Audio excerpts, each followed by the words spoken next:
Hey guys, it's Mark here, coming at you again with my weird accent, but hopefully information you'll find useful.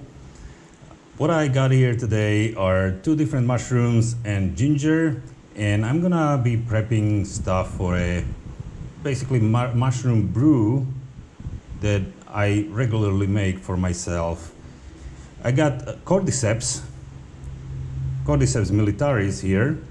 I got a little Reishi,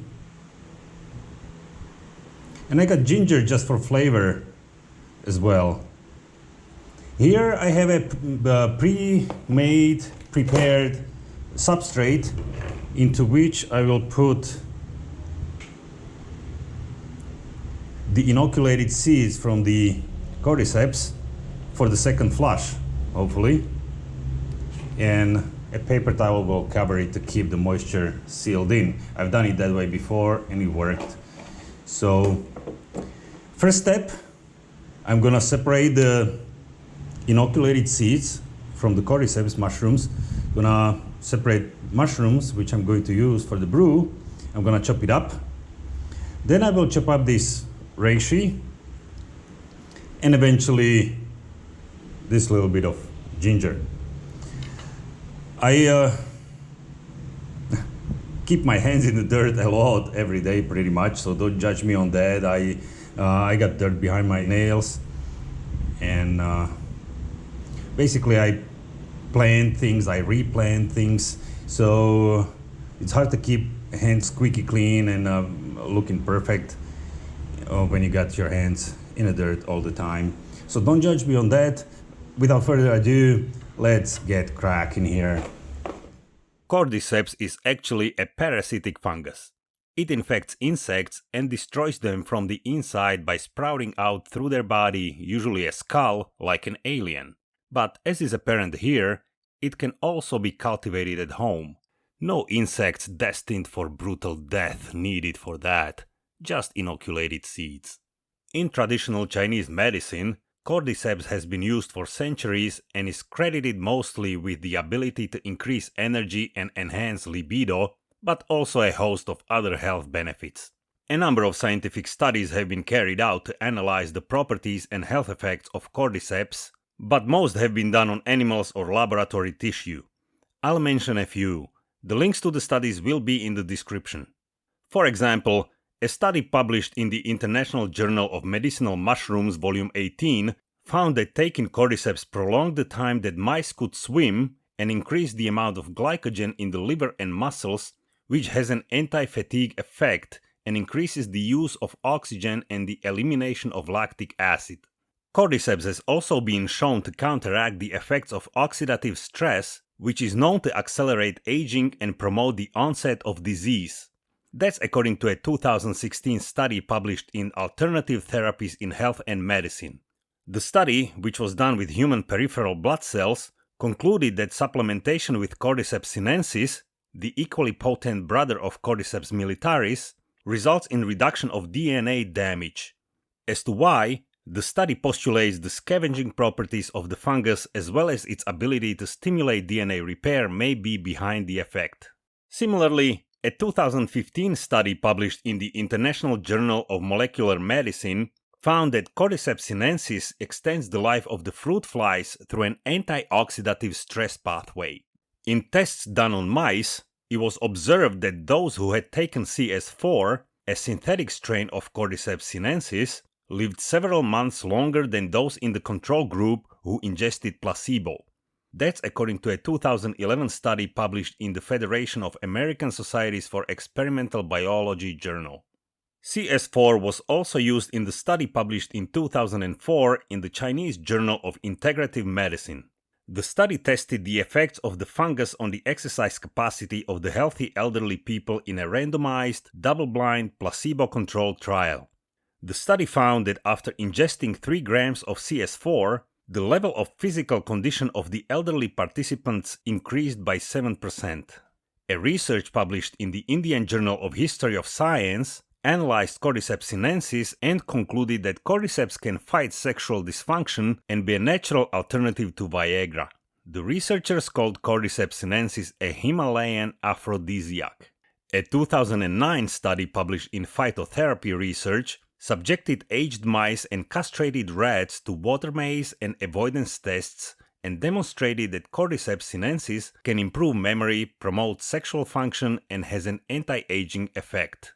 A study published in 2014 in Oriental Pharmacy and Experimental Medicine by the Korean scientists found that Cordyceps reduces proteins that increase inflammation, making the fungus kind of a natural anti-inflammatory drug. According to another study, published in Phytotherapy Research in 2012, Cordyceps sinensis increases levels of adenosine, a natural compound that acts as a heart protector. And that's still far from it as far as health benefits of Cordyceps go. As explained in a study published in Oxidative Medicine and Cellular Longevity in 2016, Cordyceps militaris maintained adequate blood sugar levels in mice. The scientists concluded, quote, Cordyceps militaris exhibited the ability to reduce blood glucose, decrease blood lipids, reduce renal injury, and lowered inflammatory factors through enhanced antioxidant expression and the attenuation of oxidative stress. Cordyceps militaris fruit body extract, a safe pharmaceutical agent, thus has great potential as a new treatment for diabetic patients, especially those with nephritis. Unquote. Nephritis is inflammation of the kidneys. A study published in the Journal of Diabetes Research in 2015 corroborates the findings on the benefits of Cordyceps militaris in the treatment of type 2 diabetes mellitus, and in addition confirms improvements in triglycerides and bad cholesterol. Additionally, a 2004 study on diabetic mice published in Life Sciences found that the fruiting bodies of the Cordyceps fungi helped keep blood sugar levels in a healthy range. The effects did not extend to the carcass of the insect the fungus parasited on. Cancer-fighting capabilities of the fungus have also been confirmed by science, such as in the 2015 study published in the Journal of Microbiology titled, quote, Anti-tumor effects of Cordyceps militaris in HCV-infected human hepatocarcinoma 7.5 cells, unquote. Likewise, a 2015 study published in the Swiss journal Molecules demonstrated the anti-tumor potential of Cordyceps militaris by inhibiting the growth of human cancer cells including lung, colon, skin, and liver cancers. A 2007 study on mice by the Japanese researchers published in Biological and Pharmaceutical Bulletin found that Cordyceps helps fight depression by increasing the levels of adrenaline and dopamine, however the fungus did not increase the levels of serotonin. Another 2007 study, this time published in the American Journal of Chinese Medicine, concluded that supplementation with Cordyceps militaris improves sperm quality and quantity, decreases sperm malformations, and increases sperm survival in subfertile boars, and may partly support the role of Cordyceps in sexual enhancement. A 2003 study published in the World Journal of Gastroenterology demonstrated liver-protecting effects of the fungus and concluded, quote, Cordyceps sinensis is a cheap and widely available herb that is well tolerated and has been used for centuries in traditional Chinese medicine without any side effects reported. In this study, we demonstrated that, administered at the stage of chronic hepatitis, Cordyceps sinensis could successfully inhibit hepatic fibrogenesis and retard the development of cirrhosis. Moreover, it can strikingly ameliorate the liver function. Unquote. A review of 22 studies published in 2014 in the Cochrane Database of Systematic Reviews showed that Cordyceps supplements improve renal function in patients with chronic kidney disease, which is one of the most common complications of diabetes. However, researchers noted that more conclusive results are still needed. There is even a study published in 2004 in the Journal of Ethnopharmacology on topical use of Cordyceps. The study found that the fungus can reduce skin inflammation in mice thanks to its anti-inflammatory and anti-nociceptive activities, as well as its antioxidant and anti-angiogenic activities. Anti-nociception is the process of dealing with noxious substances in the body, like irritants. Anti-angiogenesis is the process of starving tumors by stopping them from developing new blood supply vessels. A 2011 study on Cordyceps as an herbal drug, published in Herbal Medicine, Biomolecular and Clinical Aspects, 2nd edition, was important for me because aside from concluding that Cordyceps exhibits anti-tumor, anti-fatigue, immunomodulatory, antioxidant, hypoglycemic, sexual and reproductive function enhancing, as well as the kidney and liver protecting bioactivities, the study also notes that the cultured mycelia of Cordyceps, which is what I have here, are as effective as those found in natural Cordyceps. Woohoo for friggin' Cordyceps, man! Reishi also has a long and established history of use in the traditional Chinese medicine. Unlike Cordyceps, which is soft and chewable and thus edible after being cooked, Reishi is rigid and pretty much impossible to chew. I would liken the consistency to a cork, and have you ever tried chewing a cork? That's what trying to eat a reishi would be like. Even cutting the reishi requires a very sharp knife and some force. So because its fruiting bodies can't be eaten, in order to enjoy the health benefits of reishi, the active ingredients must be extracted either by way of boiling the mushroom in hot water or by soaking it in alcohol for a couple of weeks to make a tincture. I use both techniques, often in combination, as each is able to extract different medicinal qualities from the fungus. My research has led me to the understanding that in order to thoroughly extract the water-soluble compounds of reishi, the fruiting body should be slowly simmered for an extended period of time, preferably more than 20 minutes. Merely steeping the fungus in hot water like a tea bag will leave a lot of the medicinal compounds still trapped in the mushroom. But you also don't want them to readily evaporate, so the way to do it is by bringing the water to a rolling boil and then turning the heat down to maintain just the gentle boil for a number of minutes. Cutting the mushroom up into small pieces would increase the surface area of the mushroom, allowing the water to maximize the extraction effect. Drying the fruiting bodies and then pulverizing them into a powder in a blender is an option, but in my opinion, the health benefits would be diminished if the mushroom is consumed this way. Unless of course you then boil the powder for several minutes or macerate it for a few days in alcohol. Plus of course there is this fact that the cell walls of fungi are made of a polysaccharide called chitin, and the human gut has a very low activity of the enzyme chitinase, which is capable of breaking down chitin. So without first exposing fungus to heat or alcohol, our bodies wouldn't be able to break open fungal cells well enough to access the nutrients inside. Aside from chitin, which is to mushrooms what cellulose is to plants, another notable type of polysaccharides found in mushrooms are beta-glucans. In a scientific paper titled Immunomodulatory Effects of Mushroom Beta-glucans, published in Woodhead Publishing Series in Food Science, Technology and Nutrition 2013, it is stated that, quote, in controlled human trials, beta-glucan intake stimulated the immune system in the blood of healthy adults, dampened the allergic response to a respiratory inflammatory agent, and improved survival in cancer patients. Unquote.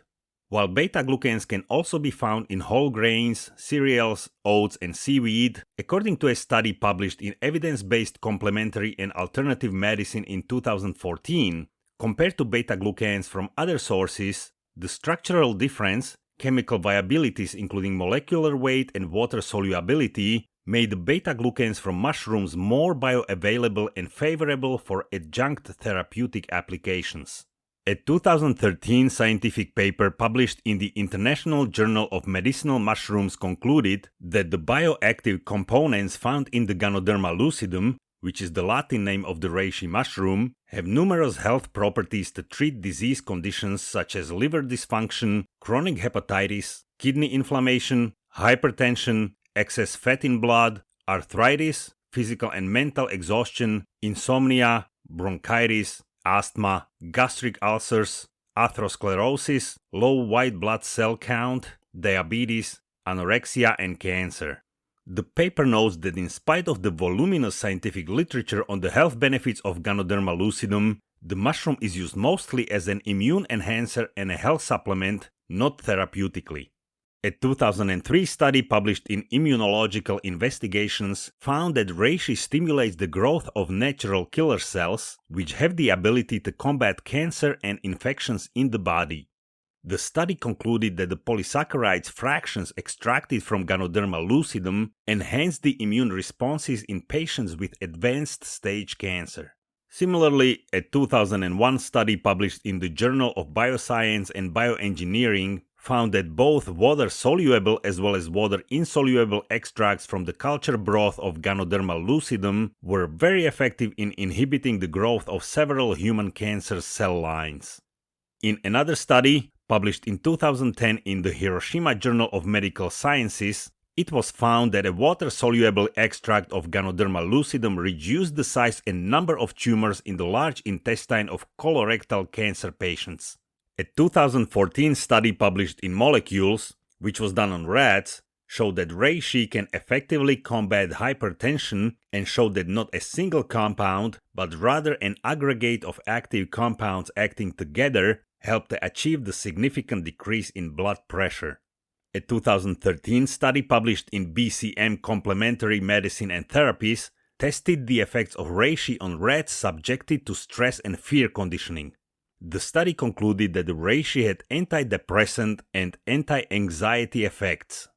A 2012 study published in Experimental and Toxicologic Pathology done on rats showed that reishi may protect the hippocampus in the brain and thus may be beneficial when dealing with neurodegenerative disorders such as Alzheimer's disease. A 2013 study published in the International Journal of Medicinal Mushrooms studied the effects of reishi on rats with convulsions induced by a seaweed extract. The study found that Ganoderma lucidum inhibited convulsions, reduced the degeneration in the hippocampal regions, and had other protective effects on the brain. A 2012 study published in Evidence-Based Complementary and Alternative Medicine found that reishi had beneficial effects on cancer-related fatigue, overall well-being, and quality of life in breast cancer patients undergoing endocrine therapy. The patients taking Ganoderma lucidum did not experience any significant adverse effects. A somewhat ironic study was published in 2013 in the International Journal of Medicinal Mushrooms. The study tested the effects of the reishi on liver health and found that Ganoderma lucidum exhibited liver protective effects on acute liver injury. The ironic part was that in order to induce liver damage to the studied mice, the scientists fed the mice an extract from Amanita exicialis, a deadly poisonous mushroom known as the Chinese destroying angel. One mushroom caused liver damage, while the other protected the liver from the damage. Mycology is truly fascinating, but it comes to show how important it is to get to know your mushrooms if you decide to go foraging. Right mushroom can save your life, wrong mushroom can destroy it. All destroying angels are deadly poisonous, but the species slightly differ from continent to continent. Here in Europe, it's Amanita virosa. In Western North America, it's Amanita bisporigera, while in Eastern North America, it's Amanita aucreata.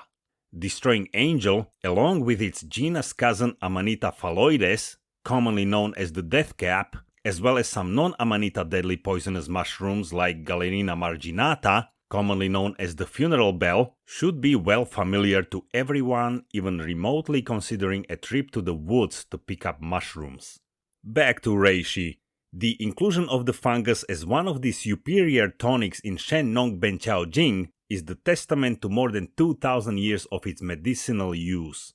Shen Nong Ben Chao Jing dates back to 206 BC and is considered the most famous of all Chinese materia medicas.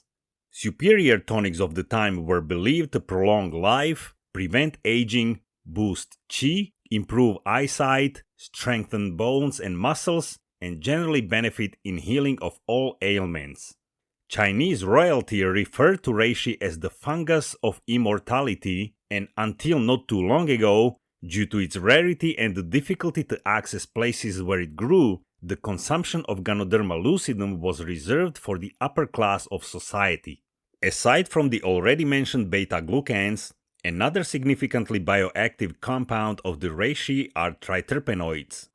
According to a review paper published in 2019 in Biomedical Dermatology, Ganoderma lucidum also contains a variety of other active ingredients such as nucleosides, sterols, alkaloids, polypeptides, fatty acids, steroids, and inorganic elements, all of which work in unison to provide the scientifically proven anti-cancer, anti-inflammatory, hepatoprotective, hypoglycemic, anti-aging, as well as skin barrier repairing and skin pigmentation reducing activity. But of all the active compounds in reishi, it is beta-glucans and triterpenoids that are the primary heavy hitters. And because triterpenoids are bitter to the taste, reishi, being rich in the chemical, is naturally bitter. The bitterness passes onto the tea and makes the tea quite bitter, but that's how you know your tea is rich in triterpenoids. In contrast, Cordyceps has a fairly mild flavor that's easy on most taste buds, but whereas reishi is quite bitter, I boost the tea with a touch of ginger, which adds zestiness to the concoction and makes the bitterness of reishi less pronounced and more easily lost in the slew of flavors. Plus, of course, ginger adds additional health benefits to the already healthy tea. Ginger is a familiar taste to many of us, and it's as refreshing as it is soothing, as biting as it is warm, somewhat pungent but also slightly sweet, and it's flavorful but pairs well with just about any other flavor. Whereas laying one's hands on cordyceps or reishi can require some extra legwork, ginger tends to be easy to come by, so truly, why not spice up your tea with its bursting and attractive flavor? But ginger is far from just flavor enhancer.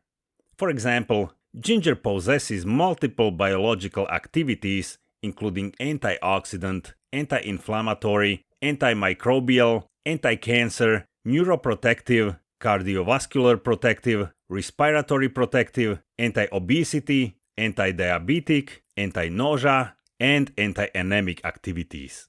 Anti-anemic means it helps avoid vomiting.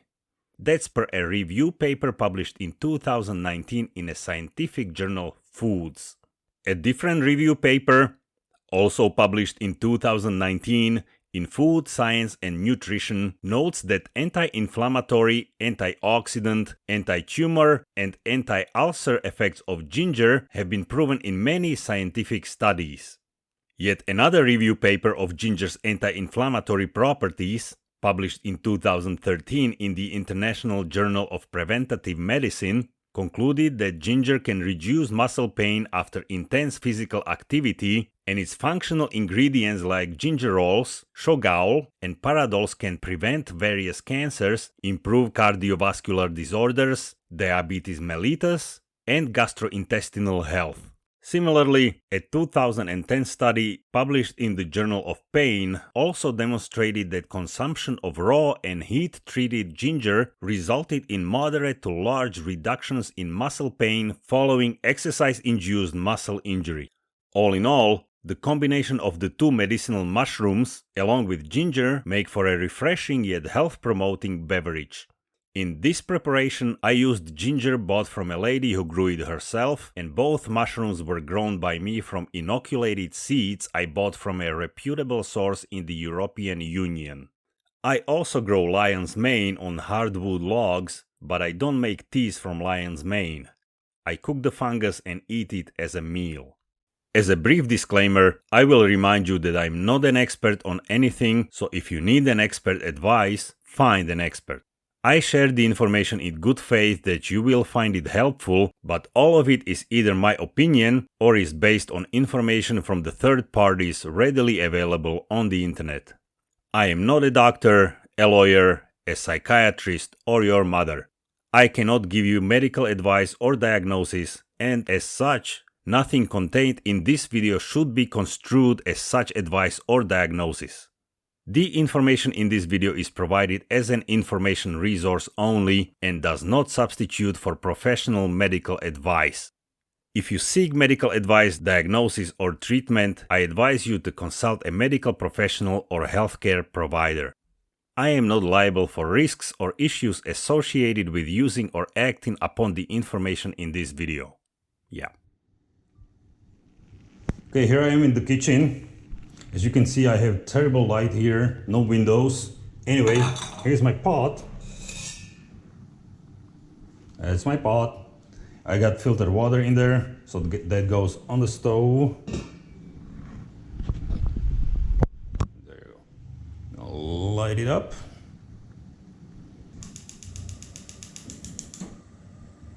Okay, we got fire. Okay, now we take our chopped up stuff and it goes in a pot like that. Slowly, so I don't spill all over the place.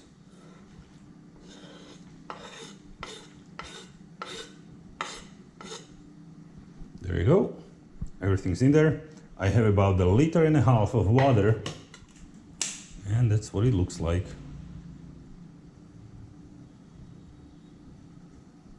So we're gonna let it come to a boil, at which point I will decrease the heat to keep it boiling, but at a very low boil. As soon as it reaches a rolling boil, I will just turn the heat down, keep the boil low, but still boiling, and leave it like that for good, maybe 30 minutes. We'll see. I don't actually sweat over it. I just kind of put it on the stove, go do other things, and then come back to it when it seems like long enough. Okay, so the lid goes on, and we're gonna let it boil. Okay, so now it's boiling big time, so I'm gonna reduce the heat. Unfortunately, that's the minimum heat I can get from the stove, so I'll just keep it at as low a boil as I can. I mean, I would prefer to have it lower boil, but I can't get it on this stove, so this is what I'm gonna have, and that's what it's gonna be. So I'm gonna let it boil like that for, I don't know, whatever, 20-30 minutes. Then I'll switch it off and let it stand, and then I'll drink it.